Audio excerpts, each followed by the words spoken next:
Hi കുട്ടികളെ, മാതാപിതാക്കളെ, നമ്മൾ ഇത്രയും ദിവസമായിട്ട് കാത്തിരുന്ന കേരള എഞ്ചിനീയറിംഗ് എൻട്രൻസ് എക്സാമിനേഷൻ്റെ കീം എക്സാമിൻ്റെ ഫസ്റ്റ് അലോട്ട്മെൻറ്റിൻ്റെ rank list entrance commissioner publish ചെയ്തിരിക്കുന്നു. നിങ്ങളിപ്പോൾ എല്ലാവരും അത് കണ്ടിട്ടുണ്ടാവും. നിങ്ങൾക്ക് ആദ്യഘട്ടത്തിൽ ഏത് കോളേജിലേക്കും ഏത് ബ്രാഞ്ചിലേക്കുമാണ് എൻട്രൻസ് കമ്മീഷണറുടെ അലോട്ട്മെൻറ്റ് വന്നിരിക്കുന്നത് എന്ന് ഇപ്പോൾ നിങ്ങൾക്ക് മനസ്സിലായിട്ടുണ്ടാവും. പക്ഷേ ഇത് നിങ്ങളുടെ ഫൈനൽ അലോട്ട്മെൻ്റ് അല്ല എന്ന് എല്ലാവരും മനസ്സിലാക്കുക. ഇനി നമുക്ക് സെക്കൻഡ് അലോട്ട്മെൻറ്റിലേക്കും തേർഡ് അലോട്ട്മെൻറ്റിലേക്കും സ്പോട്ട് അലോട്ട്മെൻറ്റിലേക്കും പോകേണ്ടതായിട്ടുണ്ട്. അതിൽ ഫസ്റ്റ് അലോട്ട്മെൻറ്റിൽ ഒരു കാരണവശാലും നമ്മൾ കോളേജുകളിൽ അഡ്മിഷൻ എടുക്കേണ്ടതായിട്ടില്ല. സെക്കൻഡ് അലോട്ട്മെൻറ്റിൽ മാത്രമാണ് നമ്മൾ കോളേജിൽ നേരിട്ട് പോയി അഡ്മിഷൻ എടുക്കേണ്ടതായിട്ടുള്ളത്. അപ്പോൾ ഈ ഫസ്റ്റ് അലോട്ട്മെൻറ്റ് ലിസ്റ്റിന് ശേഷം നിങ്ങളെല്ലാവരും ഇപ്പോൾ അത്യാവശ്യമായി എന്തൊക്കെ കാര്യങ്ങളാണ് ചെയ്യേണ്ടത് എന്നുള്ളതാണ് ഞാൻ ഈ വീഡിയോയിലൂടെ പറയുവാനായിട്ട് ഉദ്ദേശിക്കുന്നത്. അപ്പോൾ ഈ വീഡിയോ നിങ്ങൾ പൂർണ്ണമായും കാണുക. കാര്യം നമ്മുടെ ഭാഗത്തെ ഒരു മിസ്റ്റേക്ക് കൊണ്ട് നമ്മൾ ഒരിക്കലും അലോട്ട്മെൻറ്റ് പ്രോസസ്സിൽ നിന്ന് പുറത്തു പോകുവാനായിട്ട് പാടുള്ളതല്ല. നിങ്ങൾക്ക് ഇപ്പോൾ അലോട്ട്മെൻറ്റിൽ കിട്ടിയിട്ടുള്ള കോളേജോ ബ്രാഞ്ചോ നിങ്ങൾക്ക് താല്പര്യമുള്ളതല്ല എങ്കിലും രണ്ടാം ഘട്ട അലോട്ട്മെൻറ്റിലോ മൂന്നാം ഘട്ട അലോട്ട്മെൻറ്റിലോ ഉറപ്പായും നിങ്ങൾ കൊടുത്തിട്ടുള്ള മറ്റ് ഹയർ ഓപ്ഷനുകളിൽ വരുന്ന കോളേജിലേക്കും ബ്രാഞ്ചിലേക്കും നിങ്ങൾക്ക് മാറ്റം കിട്ടുന്നതാണ്. അതിനാൽ തന്നെ എല്ലാവരും ഒന്നാം ഘട്ട അലോട്ട്മെൻറ്റിന് ശേഷം വരുന്ന രണ്ടാം ഘട്ട അലോട്ട്മെൻറ്റിൽ പങ്കെടുക്കുന്ന രീതിക്ക് പ്രത്യേകം ശ്രദ്ധിക്കേണ്ടതാണ്. ഇപ്പോൾ നമ്മൾ എന്തൊക്കെയാണ് കാര്യങ്ങൾ ചെയ്യേണ്ടത്? ഒന്നാമത്തെ കാര്യം എന്താണെന്ന് വെച്ച് കഴിഞ്ഞാൽ, നിങ്ങളുടെ പോർട്ടലിൽ ഇപ്പോൾ നിങ്ങൾക്ക് ഒരു അലോട്ട്മെൻറ്റ് മെമ്മോ ലഭിച്ചിട്ടുണ്ടാവും. ഈ അലോട്ട്മെൻറ്റ് മെമ്മോ നിങ്ങൾ എല്ലാവരും ഡൗൺലോഡ് ചെയ്യുകയും അത് സേവ് ചെയ്ത് സൂക്ഷിക്കുകയും പ്രിൻ്റ് ഔട്ട് എടുത്ത് സൂക്ഷിക്കുകയും ചെയ്യേണ്ടതാണ്. കാര്യം ഇത് നിങ്ങൾക്ക് ആദ്യമായിട്ട് കിട്ടിയ അലോട്ട്മെൻ്റ് ആണ്. ഇതിൻ്റെ റെക്കോർഡ് നിങ്ങളുടെ കയ്യിൽ ഉണ്ടായിരിക്കേണ്ടതാണ്. ഇനി ഈ അലോട്ട്മെൻറ്റ് മെമ്മോയുമായി ബന്ധപ്പെട്ട് നമ്മൾ അടയ്ക്കേണ്ട ടോക്കൺ ഫീസിനെ പറ്റി പറഞ്ഞിട്ടുണ്ടാവും. ഇതിന് മുന്നേ ഉള്ള വീഡിയോയിൽ ഞാൻ തന്നെ നിങ്ങളോട് പറഞ്ഞിട്ടുണ്ട് എത്രയാണ് നമ്മൾ ടോക്കൺ ഫീസ് അടയ്ക്കേണ്ടി വരിക എന്നുള്ളത്. ടോക്കൺ ഫീസ് SC/ST കാറ്റഗറിക്കും OEC കാറ്റഗറിക്കും 500 രൂപയാണ് നമ്മൾ എൻട്രൻസ് കമ്മീഷണറേറ്റിലേക്ക് അടയ്ക്കേണ്ടത്. നിങ്ങൾക്കെല്ലാവർക്കും അറിയാം, ഇന്ന് ഫസ്റ്റ് അലോട്ട്മെൻറ്റ് ലിസ്റ്റ് വന്നിരിക്കുന്ന 8-ാം തീയതി മുതൽ 12-ാം തീയതി വൈകുന്നേരം 4 മണി വരെയാണ് നമുക്ക് ടോക്കൺ ഫീസ് അടയ്ക്കുവാനും നമ്മുടെ ഫസ്റ്റ് അലോട്ട്മെൻറ്റ് കൺഫേം ചെയ്യുവാനും ആയിട്ട് എൻട്രൻസ് കമ്മീഷണർ സമയം അനുവദിച്ചിട്ടുള്ളത്.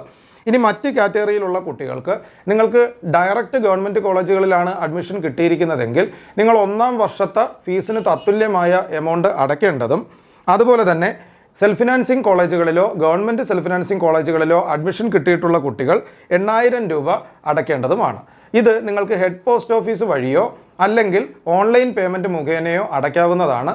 ഓൾറെഡി നിങ്ങൾ അങ്ങനെ പേയ്മെൻറ്റ് ചെയ്ത് പരിചയമുള്ളതിനാൽ അത് നിങ്ങൾക്ക് ബുദ്ധിമുട്ടുള്ള കാര്യമല്ല. അതിൽ നമ്മൾ ശ്രദ്ധിക്കേണ്ടതായിട്ടുള്ള കാര്യം, നമ്മൾ ടോക്കൺ ഫീയുടെ പേയ്മെൻറ്റ് ചെയ്യുമ്പോൾ ആ ഫീ പേയ്മെൻറ്റ് ചെയ്തതിൻ്റെ റെസിപ്റ്റ് നിങ്ങൾ പ്രിൻ്റ് എടുത്ത് സൂക്ഷിക്കേണ്ടതാണ്. ഇത് നമ്മൾ അഡ്മിഷൻ ഡോക്യുമെൻറ്റ്സിൻ്റെ കൂട്ടത്തിൽ ഉൾപ്പെട്ടിട്ടുള്ള ഒരു വിലപ്പെട്ട ഡോക്യുമെൻ്റാണ്. അപ്പോൾ ആ ഒരു ഡോക്യുമെൻ്റ് നിങ്ങൾ സൂക്ഷ്മമായി തന്നെ നിങ്ങളുടെ കയ്യിൽ വെച്ചിരിക്കേണ്ടതാണ്.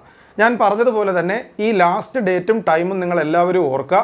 ഒരു കാരണവശാലും 12-ാം തീയതിയിലേക്ക് പോകരുത്. 11-ാം തീയതിക്ക് മുന്നേ തന്നെ നിങ്ങളുടെ ടോക്കൺ ഫീ അടയ്ക്കേണ്ടതും നിങ്ങളുടെ ഓപ്ഷൻ്റെ കൺഫർമേഷൻ കൊടുക്കേണ്ടതുമാണ്. ഇനി രണ്ടാമത്തെ പ്രധാനപ്പെട്ട കാര്യം എന്താണെന്ന് വെച്ച് കഴിഞ്ഞാൽ, നമ്മൾക്കിപ്പോൾ കിട്ടിയിട്ടുള്ള കോളേജും ബ്രാഞ്ചും എന്താണോ അത് എത്രാമത്തെ നമ്പർ ഓപ്ഷൻ ആയിരുന്നോ ആ ഓപ്ഷന് താഴേക്കുള്ള മറ്റ് ഓപ്ഷനുകളെല്ലാം ഇപ്പോൾ നമുക്ക് നഷ്ടപ്പെട്ടു എന്നുള്ളതാണ്. ഇനി നമുക്ക് ആകെ അവൈലബിൾ ആയിട്ടുള്ളത് നമ്മൾക്ക് കിട്ടിയിട്ടുള്ള ഓപ്ഷന് മുകളിലേക്കുള്ള ഹയർ ഓപ്ഷനുകൾ മാത്രമാണ്. അപ്പോൾ ഈ ഹയർ ഓപ്ഷനുകൾ രണ്ടാം ഘട്ട അലോട്ട്മെൻറ്റിൽ എൻട്രൻസ് കമ്മീഷണർ പരിഗണിക്കുന്നതാണ്. അപ്പോൾ അതിലേക്കായിട്ട് നമ്മൾ ഈ ടോക്കൺ ഫീ അടച്ച് കൺഫർമേഷൻ കൊടുക്കേണ്ടത് അത്യാവശ്യമാണ്. അപ്പോൾ നമ്മുടെ പോർട്ടലിൽ തന്നെ കൺഫേം ബട്ടൺ കൊടുത്തു കഴിഞ്ഞാൽ നമുക്ക് രണ്ടാം ഘട്ട അലോട്ട്മെൻറ്റിലേക്ക് പങ്കെടുക്കുവാനുള്ള എലിജിബിലിറ്റി ആകുന്നതാണ്. അതായത് ഈ 1-ാം ഘട്ട അലോട്ട്മെൻറ്റിന് ശേഷമുള്ള ടോക്കൺ ഫീ നിങ്ങൾ അടയ്ക്കുന്നില്ല എങ്കിൽ നിങ്ങൾ എൻട്രൻസ് കമ്മീഷണറുടെ പ്രോസസ്സിൽ നിന്ന് പുറത്തു പോകുന്നതാണ്. അതായത് 12-ാം തീയതി 4 മണിക്ക് മുന്നേ നിങ്ങൾ ടോക്കൺ ഫീസ് അടച്ച് നമ്മുടെ പോർട്ടലിൽ കൺഫർമേഷൻ കൊടുക്കുന്നില്ല എങ്കിൽ രണ്ടാം ഘട്ട അലോട്ട്മെൻറ്റിലേക്ക് നമ്മളെ പരിഗണിക്കുന്നതല്ല. ഇനി നിങ്ങൾ ഫീസ് അടയ്ക്കുന്നില്ല എങ്കിൽ നിങ്ങളുടെ 1-ാം ഘട്ടത്തിൽ ലഭിച്ച അലോട്ട്മെൻറ്റ് കൂടി ക്യാൻസൽ ആകുന്നതാണ്. അങ്ങനെ ക്യാൻസൽ ആകുന്ന കുട്ടികളുടെ വേക്കൻസികളിലേക്കാണ് നമുക്ക് ഹയർ ഓപ്ഷനുകൾ ലഭിക്കുന്നത് എന്നുള്ളത് നിങ്ങൾ പ്രത്യേകം ഓർത്തു വയ്ക്കുക. ഇനി മൂന്നാമത്തെ പോയിന്റ് എന്താണെന്ന് വെച്ച് കഴിഞ്ഞാൽ, ഈ ഹയർ ഓപ്ഷനുകളിൽ വരുന്ന ഓപ്ഷനുകൾ നമ്മൾക്ക് എഡിറ്റ് ചെയ്യുവാനോ ഡിലീറ്റ് ചെയ്യുവാനോ റീഅറേഞ്ച് ചെയ്യുവാനോ സാധിക്കുന്നതാണ്. അപ്പോൾ അത് കൺഫർമേഷൻ കൊടുക്കേണ്ട സമയമാകുമ്പോഴേക്ക് ഞാൻ നിങ്ങളോട് പറഞ്ഞു തരാം. നമുക്ക് ഇതിനകത്ത് തന്നെ എന്തെങ്കിലും ഫൈൻ അറേഞ്ച്മെൻറ്റ് നമ്മുടെ ഹയർ ഓപ്ഷനുകളിൽ ചെയ്യണം എന്നുണ്ടെങ്കിൽ അത് ആ ഘട്ടത്തിൽ ചെയ്യാവുന്നതാണ്. 1-ാം ഘട്ട അലോട്ട്മെൻറ്റിൽ നിങ്ങൾ ഒരു കാരണവശാലും കോളേജിൽ ജോയിൻ ചെയ്യേണ്ടതായിട്ടില്ല എന്ന് ഞാൻ നിങ്ങളോട് പറഞ്ഞു. ഇപ്പോൾ നമ്മൾ ആകെ ചെയ്യേണ്ട ഒരു കാര്യം, ടോക്കൺ ഫീസ് അടച്ച് നമുക്ക് കിട്ടിയ ഫസ്റ്റ് അലോട്ട്മെൻറ്റ് കൺഫേം ആക്കുകയും രണ്ടാം ഘട്ട അലോട്ട്മെൻറ്റിലേക്ക് പങ്കെടുക്കുവാനായിട്ടുള്ള കൺഫർമേഷൻ കൊടുക്കുകയുമാണ്. നിങ്ങൾ കൺഫർമേഷൻ കൊടുക്കുന്നില്ല എങ്കിൽ നിങ്ങളെ രണ്ടാം ഘട്ട അലോട്ട്മെൻറ്റിന് പരിഗണിക്കുന്നതല്ല. അതായത് നിങ്ങൾക്ക് ഒന്നാം ഘട്ട അലോട്ട്മെൻറ്റിൽ കിട്ടിയ കോളേജും ബ്രാഞ്ചും തന്നെ നിങ്ങൾക്ക് മതി എന്നുണ്ടെങ്കിൽ നിങ്ങൾ ടോക്കൺ ഫീ അടച്ച് ഫസ്റ്റ് അലോട്ട്മെൻറ്റ് എടുത്താൽ മാത്രം മതി. രണ്ടാം ഘട്ട അലോട്ട്മെൻറ്റിലേക്ക് പങ്കെടുക്കുവാനുള്ള കൺഫർമേഷൻ ബട്ടൺ നിങ്ങൾ കൊടുക്കേണ്ടതായിട്ടില്ല. ഇനി ഇതുമായിട്ട് ബന്ധപ്പെട്ട് മറ്റു കാര്യങ്ങൾ എന്തൊക്കെയാണ് ചെയ്യുവാനുള്ളത് എന്ന് അടുത്ത വീഡിയോയിൽ ഞാൻ പറഞ്ഞു തരുന്നതാണ്. നമ്മുടെ ചാനലിൽ പബ്ലിഷ് ചെയ്യുന്ന വീഡിയോകൾ നിങ്ങൾക്ക് ഫലപ്രദമാണ് എന്ന് തോന്നുന്നുവെങ്കിൽ ഈ ചാനൽ നിങ്ങൾക്ക് സബ്സ്ക്രൈബ് ചെയ്യാം. നമ്മുടെ വീഡിയോ നിങ്ങൾക്ക് കൂട്ടുകാർക്ക് ഷെയർ ചെയ്ത് കൊടുക്കാവുന്നതാണ്.